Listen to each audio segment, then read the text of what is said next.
여기 표지판이 있습니다. 표지판은 어디로 가야 하는지 방향을 알려주는 역할을 합니다. 표지판은 정해진 자리에서 묵묵히 이 역할을 해냅니다. 사람들은 표지판의 묵묵한 역할을 통해 길을 찾고 목적지에 도착합니다. 성경에도 이런 표지판 같은 묵묵히 자기 역할을 해내므로 하나님의 백성에게 길과 방향을 알려주는 사람들이 있습니다. 바로 여호수아와 같은 사람들입니다. 여호수아서의 구조와 내용. 여호수아서는 다음과 같은 구조로 되어 있습니다.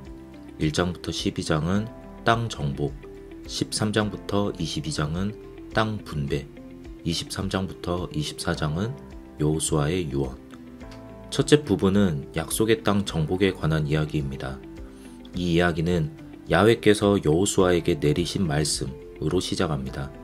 하나님께서는 여호수아에게 좌우로 치우치지 않고 말씀에 철저히 순종할 것을 말씀하십니다.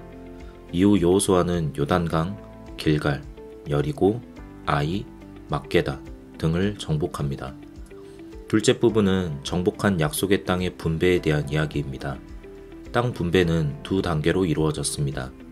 먼저 갈렙, 유다, 요셉계 지파들이 땅을 분배받습니다. 그 다음 나머지 7지파는 실로에서 제비를 뽑아 땅을 분배받습니다. 땅 분배를 마친 후 하나님께서는 도피성을 정하게 하시고 레위인에게 그들의 기업을 나누어 줍니다. 마지막으로 요단강 동쪽에 자리 잡은 지파들이 자기들의 땅으로 돌아갑니다. 셋째 부분은 여호수아의 유언이 2번 나옵니다. 첫 번째 유언에서 여호수아는 이스라엘에게 야훼께 충성을 다하라고 훈계하고 가나안 땅에 남아있는 민족들과의 결혼, 그리고 특히 다른 신들을 향한 우상 숭배를 강력히 경고합니다. 두 번째 유언은 세겜에서 여호수아가 이스라엘에게 하나님의 구원의 역사를 생생히 상기시키고 자신을 본받아 야훼를 섬기라고 촉구합니다. 이스라엘은 그렇게 하겠다고 다짐하고 여호수아는 이스라엘과 함께 언약을 맺고 큰 돌을 증거로 세운 다음 죽습니다. 여호수아서의 기록 배경.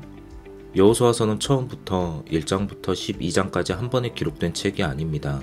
아주 오래된 부분에서부터 시작하여 이스라엘 역사의 위협적인 때를 하나님의 뜻대로 살아내기 위해 기록되었고 포로기 혹은 그 이후의 사람들에게 이스라엘이 하나의 공동체임을 강조하기 위해 다시 기록되었습니다. 여호수아서는 크게 3번의 과정을 거쳐 기록되었습니다. 첫 번째 과정은 구전으로 전해지던 오래된 이야기들이 기록된 것입니다. 여기에 속하는 여호수아서의 가장 오래된 부분은 땅 점령에 관한 이야기들, 여리고 성 점령, 아이성 점령, 아얄론 골짜기 전투, 그리고 정복당한 가나안 왕들의 목록입니다. 이 부분은 구전으로 전해지다가 일로도 왕정시대 이후에야 기록되었습니다. 온 이스라엘이 지속적으로 위협을 받았던 왕정시대 동안 외세의 침략과 위협, 그리고 내적인 국가의 통합이라는 주제는 매우 중요했습니다. 이런 배경 속에서 이스라엘을 위해 싸우시는 야훼께서 그들의 조상에게 완벽한 승리를 가져다 준 여호수아서의 이야기는 왕정시대의 독자들에게 하나님께서 가나안 땅을 자신들에게 준 것임을 확신할 수 있게 했습니다. 또한 여호수아서에 계속해서 등장하는 오늘까지 라는 언급은 가나안 지역의 여러 폐허들에 대한 설명과 라합과 기브온 족속의 후손이 왜 이스라엘 안에 남아있게 되었는지 설명해 줍니다. 두 번째 과정은 신명기 학파의 여호수아서 기록입니다. 신명기 학파는 북이스라엘 멸망 이후 북이스라엘의 멸망을 하나님에 대한 불순종과 우상 숭배에서 찾았고 이를 통해 하나님께 대한 순종을 강조했습니다. 이미 여호수아 당시부터 시작된 이스라엘의 불순종의 역사는 하나님께서 행하시는 국가의 멸망과 유배가 정당한 과정임을 보여줍니다. 신명기 역사 속에서 여호수아를 읽는 사람들은 국가의 운명이 하나님께 순종하거나 불순종하는 것에 달려 있음을, 그렇게 하나님을 사랑해야 함을 배웁니다. 세 번째 과정은 포로기 혹은 그 이후의 사제들에 의한 추가 기록입니다. 여기에 해당하는 부분은 기존의 땅 분배에 대한 기록에서 제사장 엘르아살이 중요한 역할을 하는 것, 레위인들이 그들의 기업을 받은 것, 요단강을 건너기 전에 여호수아가 이스라엘 백성에게 성결하라 한 것, 언약궤에 대한 언급 등이 해당합니다. 이스라엘의 불순종의 역사는 결국 국가의 멸망과 유배로 이어졌습니다. 페르시아 제국 안에서 이스라엘은 여호수아서를 통해 대제사장 엘르아살과 여호수아가 가나안 땅을 분배했던 영광스러운 과거를 그리워합니다. 여호수아서는 이들이 그리워하는 것이 다시 실현될 수 있음을 국가가 아니라 하나의 공동체로서 야훼 하나님만을 섬길 때 실현될 수 있음을 강조합니다. 여호수아서의 기본 주제. 여호수아서의 기본 주제는 다음과 같습니다. 땅.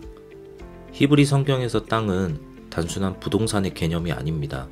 하나님께 받은 기업으로서 그리고 대물림 되는 유산으로서 땅은 이스라엘의 생존을 위한 가장 근본적인 것입니다.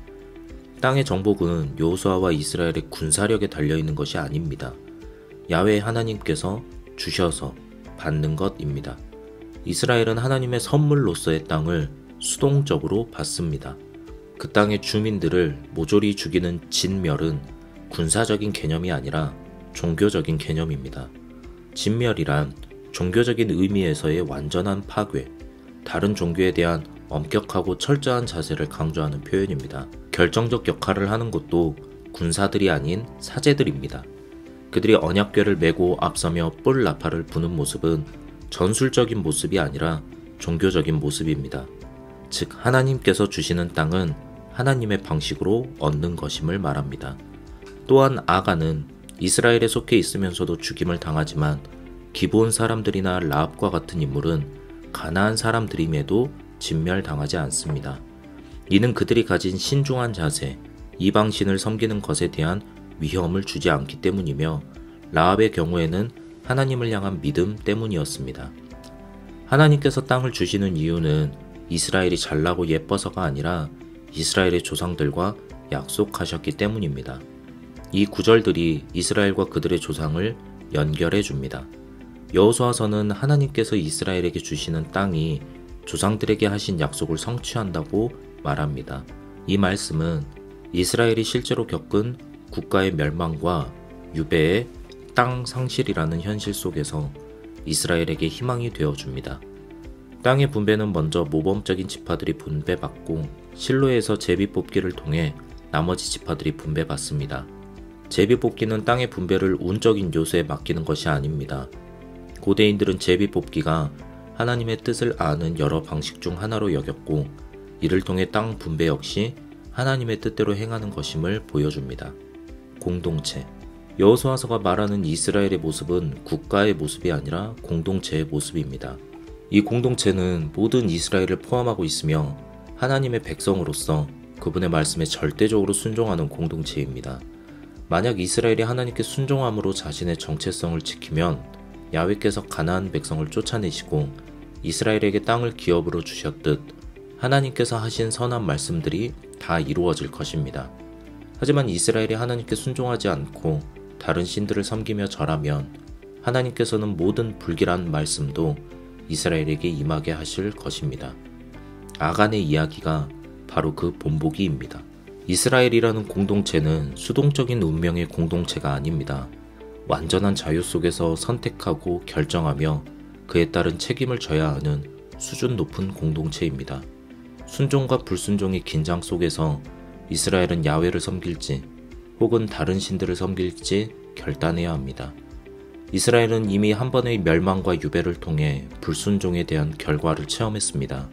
그렇게 여호수아서는 새로운 삶에 대한 가르침과 프로그램이 됩니다. 이 가르침과 프로그램으로 이스라엘은 다시 땅을 받게 될 것입니다. 이들에게 오경은 나침반처럼 방향을 알려줍니다.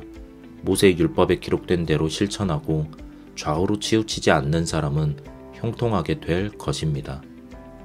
여호수아. 그 좋은 롤 모델이 바로 여호수아입니다.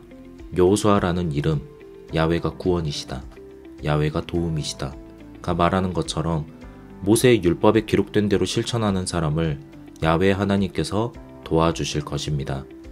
여호수아서가 묘사하는 여호수아의 모습은 매우 다양합니다. 여호수아서는 여호수아를 군사적인 작전에 탁월한 야전군 사령관처럼 병사들과 함께 밤새 행군하여 목적지에 도착할 수 있는 사람으로 묘사합니다. 그리고 여호수아는 이스라엘의 지도자로서 하나님의 말씀에 순종하며 우로나 좌로나 치우치지 않는 사람이었습니다. 이 말은 하나님의 뜻을 따라 사는 삶에서 방향을 틀어 돌아서지 않는 것을 뜻합니다. 여호수아는 그의 유언에 담겨 있는 것처럼 여호와를 섬기는 사람이었습니다. 이런 여호수아의 주된 임무는 전투가 아니라 이스라엘을 인도하는 것입니다.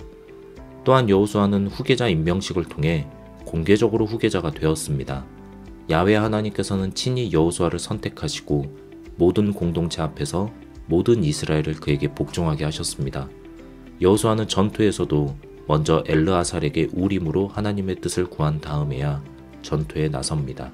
하나님께서 주시는 기업은 세속적인 방식이 아닌 하나님의 방식으로 얻어야 합니다. 그리고 그 기업을 공동체끼리 나누는 것 역시 하나님의 뜻대로 이루어져야 합니다. 이스라엘 공동체는 하나님의 백성으로서 그분의 말씀에 전적으로 순종하는 공동체입니다. 비록 불순종의 역사가 비참한 결과로 이어졌지만 아직 희망은 남아 있습니다. 이 희망은 여호수아처럼 좌우로 치우치지 않고 하나님의 말씀을 실천한 사람에게 있습니다. 하나님께서는 그런 사람을 구원하실 것입니다. 여호수아서는 여호수아를 통해 어디로 가야 하는지 또 어떻게 가야 하는지 알고 가는 이의 뒷모습이 얼마나 아름다운지 보여줍니다. 우리도 여호수아서의 가르침에 따라 이런 뒷모습을 남길 수 있기를 바랍니다.